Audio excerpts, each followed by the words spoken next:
zegoen simbologia.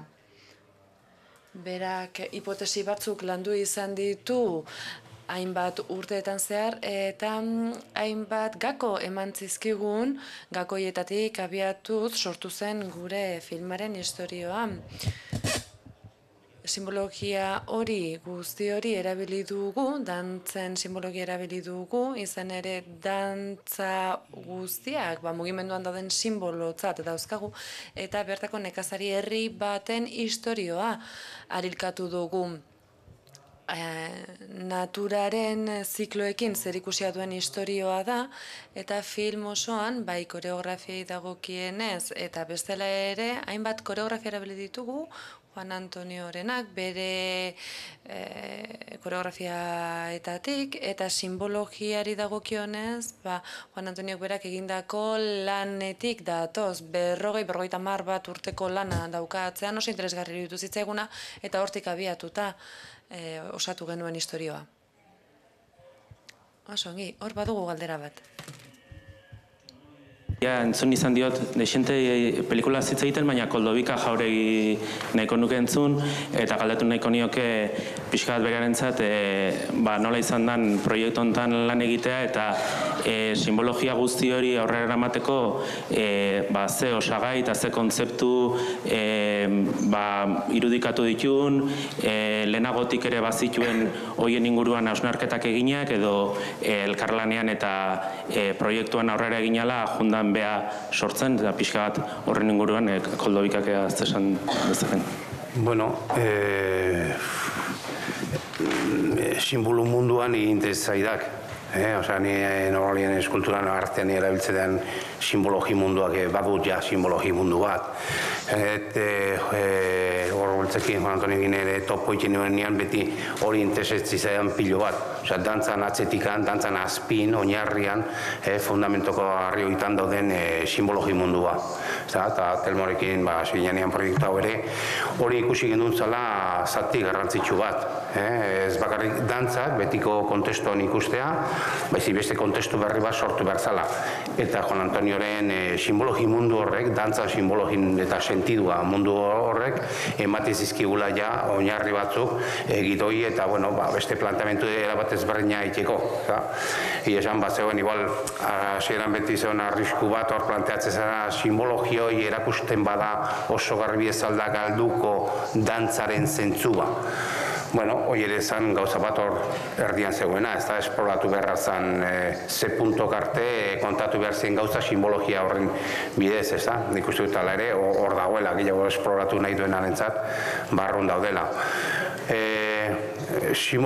Oinarrizko simbologia horra saltzen dana, igual, atentzioa dituzake, espata dantzarena, eta beste batzuk, ez da hor nola egin den halako metamorfosis bat, pixka bat, oinarrituta bere lanetan eta bere planteamentuan. Berak behin esan zean, nekin edo ados egongo daiz, edo ez. Baina eztabaidatu behar badugu nire 10.000 folio irakurri beharko dituk. Zan nahiko disuasorio, hortik aurrez gendun. Baina, saiatu geha, elkarrizketa askotan, afari askotan, gauza hori hitz egin ez pixat argitzen, ez da? Argitu nahian gutzako eta gero ikuslearentzako. Eta egia esan, igual niari nintzen estetiko lan bat eginez eta zenbait datu sartuak, eta berak ikusten zuenean esatzen, baina hau da horrela, edo emendikan honea batutan egon dira variante pixka batzuk, zeren kontuatzu ginen beharrezkoa zirela, zeren bere simbologiko mundua zaila dela, hainbeste urte engondan pertsona baten lanean sartu eta kolpezu lertzea dela. Eta horren, rodajearen gainean, da ikusiz prototipoak eta nola zitzen, hoi pixka bat argitu nahian, osatu nahian, esan nahi joan dikanek komplexua eman nahian, ez da? Ez dakite erantzun den, nagoze? Egunon, zorionak, oso pelikula derra egin dezute. Netzako, Telmo, dudatxo badokat, harritu na pixka bat montajea. Baina oso gustoko hartu dut. Dantza eta dantza artean utxune hori oso ondo bete ez dute, ez? Ez dago tarte bat historio eta historioen arteko hori, dano lotura jarraian dijoaz, nola lortu ezute hori? Eskarrik asko. Bueno, hori izan parte garrantzitsu bat pelikulan, ez?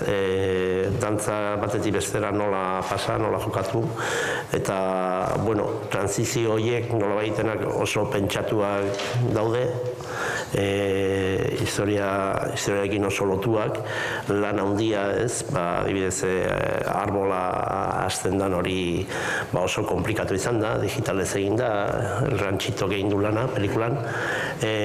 Akortzen zer hori danak egia ezan gidoian ja bazeuden oso pentsatua transizio guzti, oso garrantzitsua ziren baitare. Lekuak ere oso garrantzitsua dira pelikulan, baina ez egin bezala lekuak garrantzitsua dira dantzan hasi bitartean. Behin dantzan hasten danen jendia ja dantza da importantea, eta egia da lan handien genuen, Kodobika eta biok ez aizen badenbora bazein nun, herriz herri lur gazpin kotxe hartuta batetik bestea, eta lekuak kokatu arte, koloreak ere importantea zian, kolore askotako herriak ikusi ditugu, harri gorrikoak, harri grisakoak, baina kanotena elkartutan bertzun, eta, bueno, azkenean junginan, pixkanaka, erabakitzen nundi jo. Eta, tekit, bai. Sí, allí.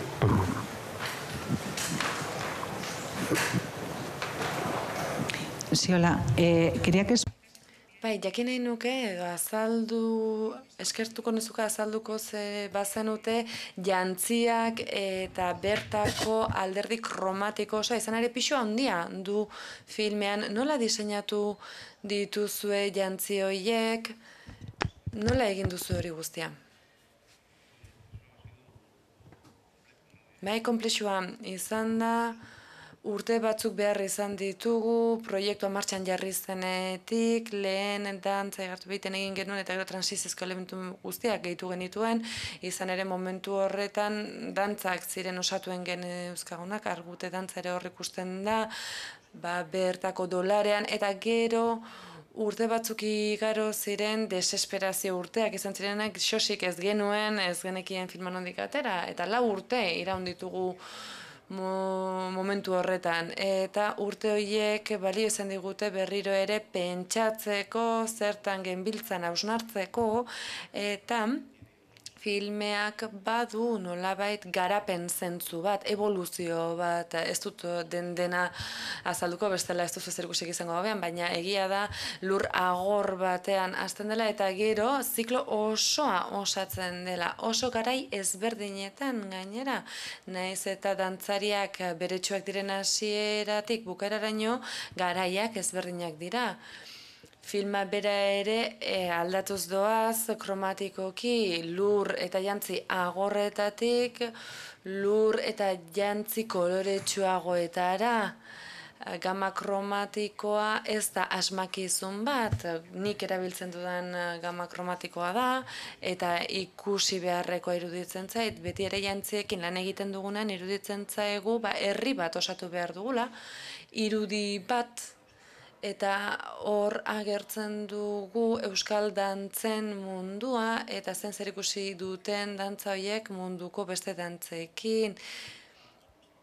Egin ditugu hainbat dantza, ezpata dantza, garmuteko dantzak, eta mundu erdian dantzatzen dira, eta ezagun ditugu da, baina erakutsi nahi genituen zenbaterainoko balioa duten koreografia horiek, euskal dantza horiek, eta zer dugun komunean gainerakoekin edo gainerako dantzek zer lotura duten gurekin, eta horrela kromatikoki garatu egin dugu diseinua. Egia da, demora horretan simbologia eta arropak garatu egin ditugula, izan ere simbologiak eskatu egiten zizkigun gama kromatiko jakin batzuetan, intsektu munduarekin lotutako koloreak erabili ditugu, espazioak ere kromatikoki aldatu egiten dira, atretzoak ere aldatu egiten dira eta garatu egiten dira, eta bertan bitxiak ere ikusiko ditugu, makillajea, erabili ditugun gehigarri guzti horiek landuta daude, eta koloreak agertuz doaz, ikusi egin beharko duzue, ikusiko duzue koloreen evoluzioa nolakoa den, eta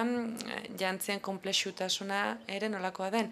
Baina guztia hasi zen hasiera batean erosoa izan behar zuen jantziak. Nik hori hasieratik ikusi nuen, izan ere dantzariei ez dizkigu 200 gona jarriko, esate baterako emakumei, horregatik erosoa izan behar zuen. Hori lehentasunezkoa zen. Eta gero kasu batzuetan, behigartu bitek ere erabakizuen, batzuetan oinetakoak kendu egin ditugu, izan ere kaxa baten gainean alpargatat ikustea ongi dago, baina oinutxik ikusten ditugun irudiak ikusten dugu bi oin berdin ez daudela, eta edertasun estetikoa landu nahi izan da, eta garapen hori egin dugu altzen moduan, baina gertokiek eurek ere markatzen digute evoluzio hori, bai koloreetan, bai arropetan, jantzietan, duela 5 urte, oso galtza simple batekin hasi ginen, galtz batekin oso zabala erosoa da, eta interesgarri iruditu zitzaidan, hortik abiatzea, eta gero galtza hori gero modifikatu egin dugu, nola ez, baina hortik abiatuta sortu zen jantzien kontua. Eta igartu Beitiako herritarrek erabiltzen dituzten arropen artean, bai ez dago jertxerik, sare bat erabiltzen dute. Eta hor ikusiko dugu, Japoniako diseinatzaile bat abiatu zen, eta benetan bere lan erabili nuen, bere lan ehunketa lan erabili nuen, eta gero nahastu egin nuen nire bizilagunaren, baserritarra den nire bizilagunaren goiko alkandorarekin, eta nik bizilagunek uste, nola jantzi dezakezu hori da, garai batean artilezko jertsi lodia zena, ja ahituta, agortuta, eta alkandoratzat egin da dagoena. Eta hori plastikoki interesatu egin zitzaidan. Egia da dantzariek hori ikusten hasieran pixka bat atzera egin zutela, galdetu zidatela, baina hau zer da, galdetu zidaten. Baina, ohikoa da, jantzi tradizionaletatik beste batzuetara paso egiten dugunean, ohiko erreakzioak dira, eta gero erosotasuna ere bilatu dugu, izan ere dantzatu behar duenak eta jantzi behar duenak benetan gustura egon behar dute, bai gorputzean eta bai bere buruak ere gustura egon behar du, eta gero eta lizentzia arriskutsuagoak hartuz joan gara, noski.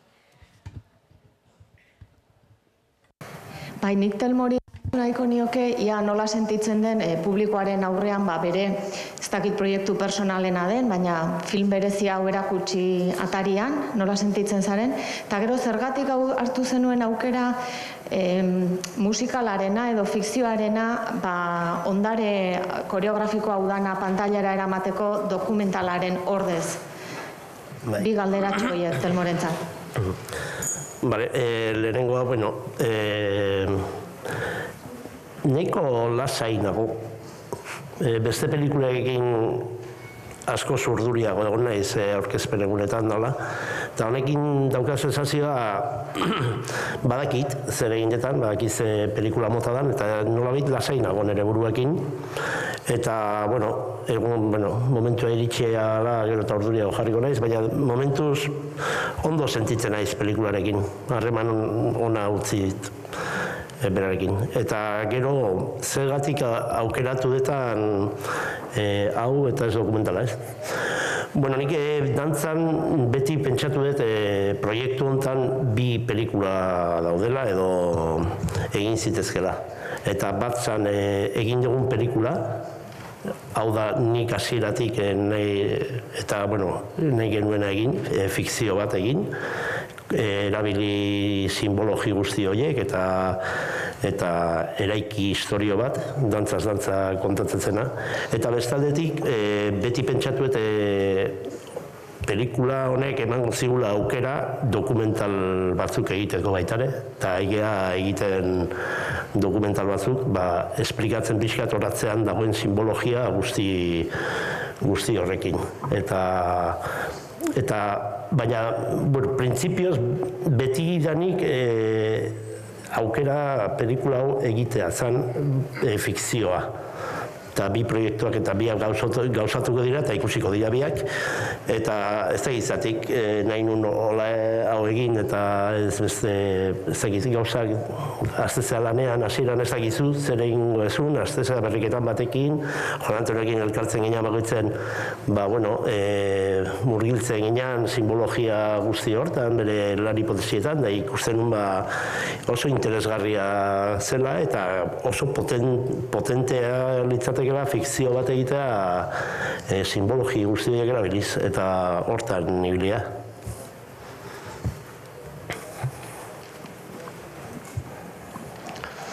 Zoriona berriro, Ainara jakineko nuke nola isladatzen dan sentimendu bat, begirada batekin, dantza batekin, ez? Hori sekulagoa da, ez?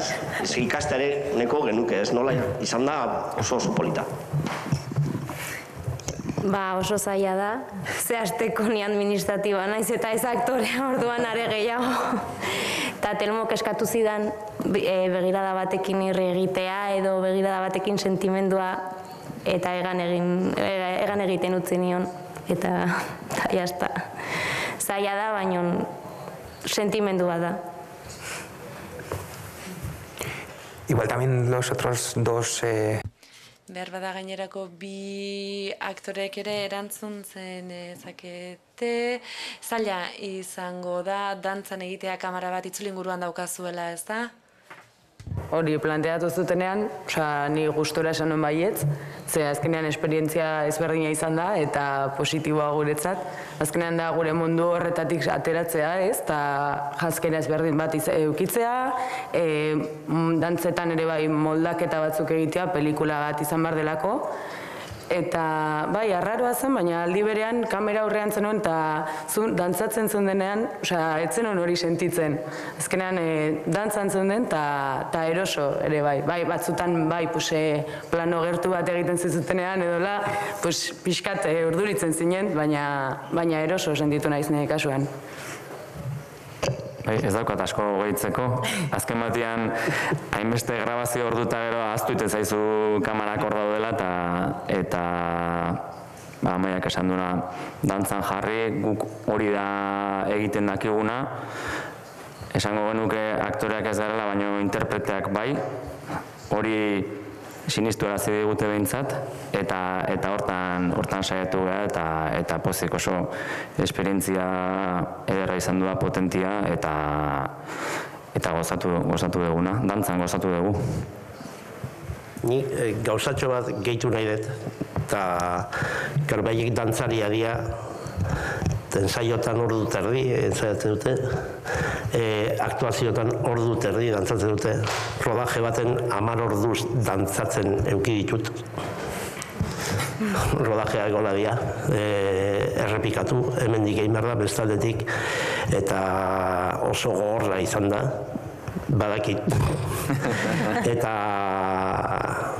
lana ikaragarria egin dute, bakoitzak bere rola oso ondo bete du,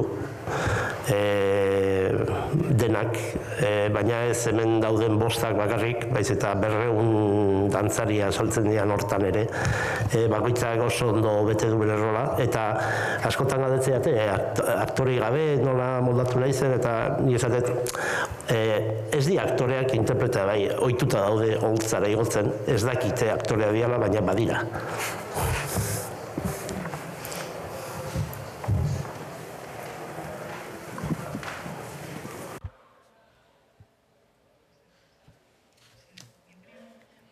Bai, bestetik, Juan Antonio Urbeltzi galdetu nahi nioke, zer iruditzen zaion emaitza, nola iruditzen zaizu, zenbateraino iruditzen zaizu zure lana, eta zuzendariari galdetu nahi nioke gisa honetako produkzio bat asumitzak arrisku handi bat dauka, gero jakinik behar bada ez ditugularetak beteko, ze espektatiban dituzu?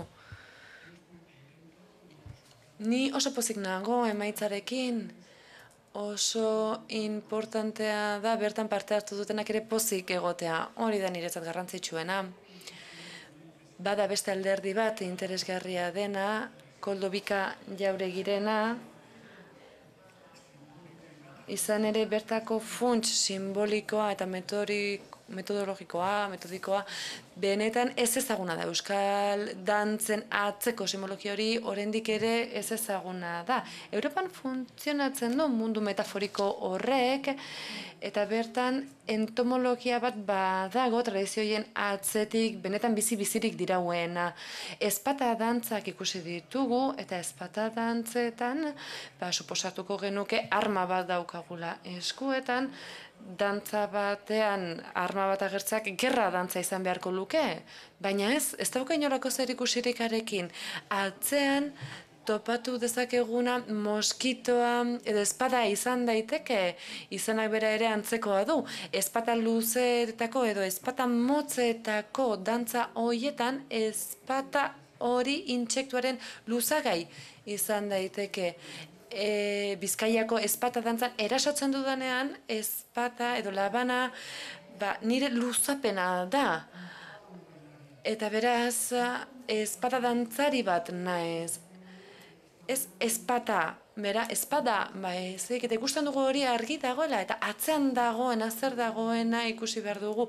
Izan ere ezpada dantzariak dira erritu batean, intsektu baten kontra doazenak, eta beti ere egia da intsektu honek desesperatu egin gaitzezke. Hemen bat sartuko balitz, nik ez nuke pentsatu ereneko ezpadak hemen sartuko balira zer gertatuko litzateken. Ez litzateke buru bakar bat ere egongo, egitura militarra duena horren kontrako erresistentzia antolatuko lukeena. Eta bertan airetik joango litzateke, hemen direnak iesean joango ginateke, baretak hormak ere botako genituzkete.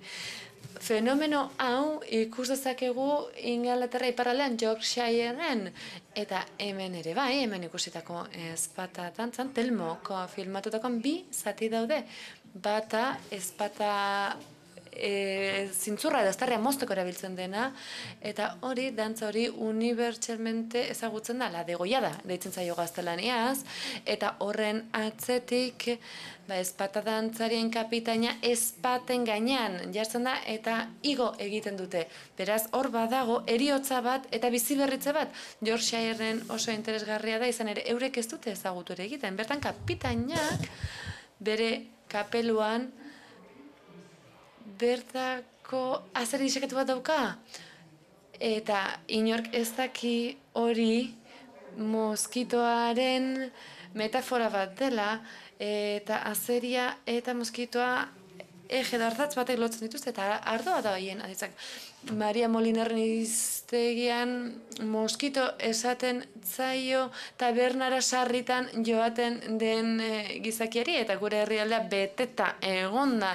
Gaur egun egia da gazteek ez dituztela txikitok edaten, baina gure gurasoak moskito kuadrilla bat ziren, eta aldezar osoa betetzen zuten. Hori batetik, eta bestetik ingelesez ere Hunt the Fox, esaten da, Hunt the Fox, barkatu, hau da, azeria izatzea, eta gaztelanian coger una buena zorra, azeria hartzea, alegia, mozkortzea da.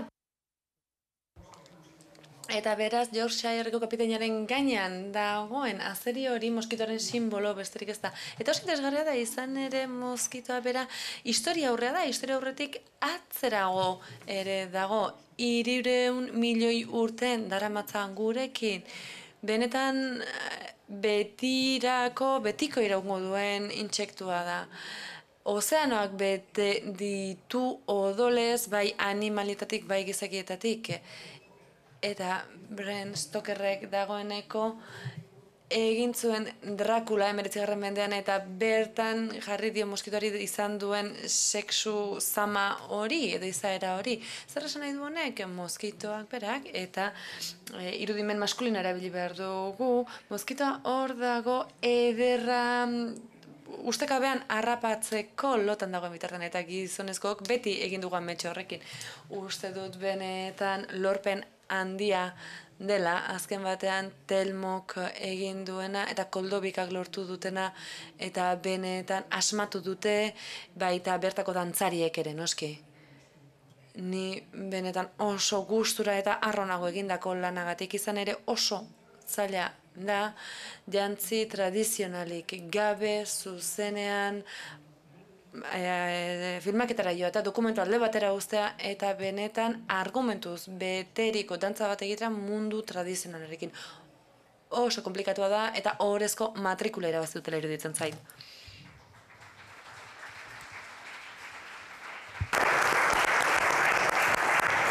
Vale, a mí también me interesaba... bueno, vas a responder, Telmo.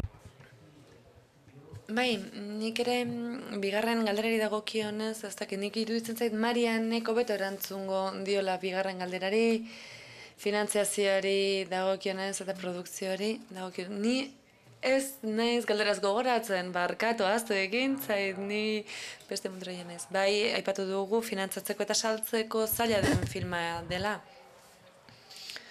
Bueno, saltzari dagokionez, iruditzen zait Telmoko. Ja, proiektua martxan jarri zuenetik eta forma ematen hasi zen momentu horretatik, iruditzen zait dagoeneko bere buruan ja bazeukala. Hainbat urtetan izan duela ideia hau, izan ere dantza bere pasio da, ez dakit zinemaren neurreraino iratsi daitekeela esango nukenik, eta bere barruan eraman du hainbat urtetan. Baina lanean hasi ginena eta Koldobikarekin lanean hasita proiektuari forma ematen hasi ginenean, hor txintxua bera ere sartu zen eta iruditu zitzaidan pasio handia zegoela eta proposamena oso ezberdina zela eta beraz ezinbesteko iruditu zitzaidan bertan sartzea eta proiektu hori aurrera ateratzea. Konplexua izan zen, ez dut uste ona produktorak etortzen garenean erraza izan dela esan dezakegunik, ez dut uste inork hori esango lukenik, denek dakigu zaila dela filmak aurrera ateratzea eta konplexutasuna kasu honetan handiagoa izan zen, izan ere gure kanonekin edo kanon konbentzionalekin edo gidoi eta aktore konbentzionalekin egiten ez dugun film bat aurran dugunean erresistentziak handiagoak izan ohi dira, baina hala eta guztiz ere Telmok erabat sinesten zuen proiektuan, Koldobikak ere bai, Juan Antoniok ere bai, nik neuk ere bai, eta pentsatu genuen, gure buruetan edo haien buruetan zegoen hori aurrera emateko gai baginen, gero lortuko genuela publikora iristea. Eta iruditzen zait horrela izango dela.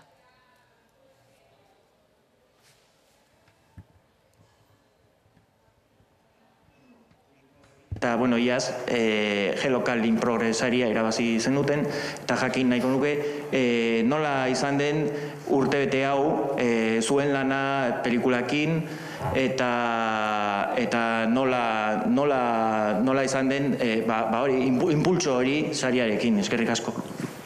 Bueno, lehenko urtetik aurten arte aurkeztu ginen lehenko urtean pelikula bukatu gabe zen, falta zen bukaerako parte guztia, azken lokalizazio hori. Hori grabatu genuen abenduan, 2 egunetan, maratoi xamarra, ordu pila bat saltzen, 3 egin behar genuena 2 egin ginen, ze egualdi txarra zetorren, eta justu bukatu ginen, da handik 10 minutura euria zizan, da etzan gehatu hilabete osoan. Hori bukatu montajea eginda genukan, ia dena hori guzti hori montatu genuen, baloratu genuen pixkate konpensatuta zegoen pelikula, bukarako montajea egin, eta zizian betiko prozesuak musikakin hasi ginen, ja zehazten nundik nora, musika esan behar da, oinarri bezala hartu degula Juan Antonioren ikuskizunetan beraiek egindako musikak, Marian eta Mikel sortutako hainbat kanta, eta Pascalek egin duena izan da guzti hori dramatizazio bat eman narratibari laguntzeko, ez? Murgildu ginen musiketan, pieza batzu beste baino gehiago kostatzen zaizkigun, zehaztu nondik norakoak, gero etalonaje prozesuak eta nazketak eta guzti hori G-Local in Progressariari esker kondizio eta estudio oso honetan egiteko aukera eman digu, eta nik uste bistan geratzen dela kalidade hori ez, bai argazkian eta bai soinuan. Eta zaiz, zu nahi batzu zerbait gehitu, horri buruz? Bueno, un breve apunte. Si... Bai, labur esango nuke saria, Telmok esan duenetik haratago, bai, bertako estudioekin eta maila handiko eta kalitate handiko profesionalekin lan egiteaz haratago eta enpresek benetan eskuzabaltasuna agertu digute, filmaketaren postprodukzioan eta orain banaketan ere laguntzen digute, sari horri esker. Eta sari horrek benetan autoestimua igotza lortu zigun, hori benetan ez da ikusgarria, baina importantea bai, eta eskertu egin behar diogu bai zinemaldiari, bai industriri, bai Global in Progressi, bai. Eta gehitu nahi nuke, hain konplexua izan den prozesu horretan, Global in Progressera aurkezteak eta bertako estatuko enpresek gure filma ikusteak, bai adierazi zigun bide honetik indoazela eta hemendik kanpora ulertuko ote zen edo ez horri erantzuna eskaina zigutela. Azken galdera bat egiteko tartea dugu.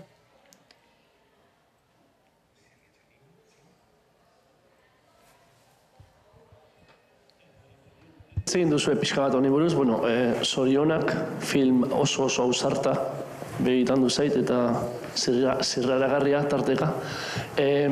Pixka bat egin duzu horri buruz, baina Juan Antonio Urbeltzen ikuskizunak gozatzen dugunok edo, bere ez dakit nola esan, dantzak, kantak, ezagun egiten zaizkigu, baina gero atretzoa, koloreak, jantziak, nekez egiten du denboran eta espazioan lokalizatza edo, ezta? Nahiko irekia uzten du. Ez dakit hori sustraitik gauza berriak sortzearen kontu bat daukan, edo badu hori, ez? Denboran eta espazioan kokapen ez oso zehatza apropos horregaitik, edo zer bilatzen zen? Bueno, horre, bilatu nahi genuena da atemporalidade bat eta deslokalizazio bat. Ez? Historia ziklo bada, eta lehen Koldogia komentatu duen bezala, ziklo hortan bertan nahi genuen ez urte beteko gauza izatea, baizik eta nahiz eta dantzari berdinak izan nolabait ematea denbora asko pasada dela berreun urte edo ez genuen zehaztu ez dara, baina bai hemendik honea izan deia aro bat edo urtaro bat, hemendik beste zenbat urte gehiago eta bukaeran izan deia azten da basamortu baten pelikula eta bukatzen da 20. mendeko Gipuzkoako lehen eraikin hormigoizkoa da. Orduan, horrek ere nahita dago bilatuta guzi hori.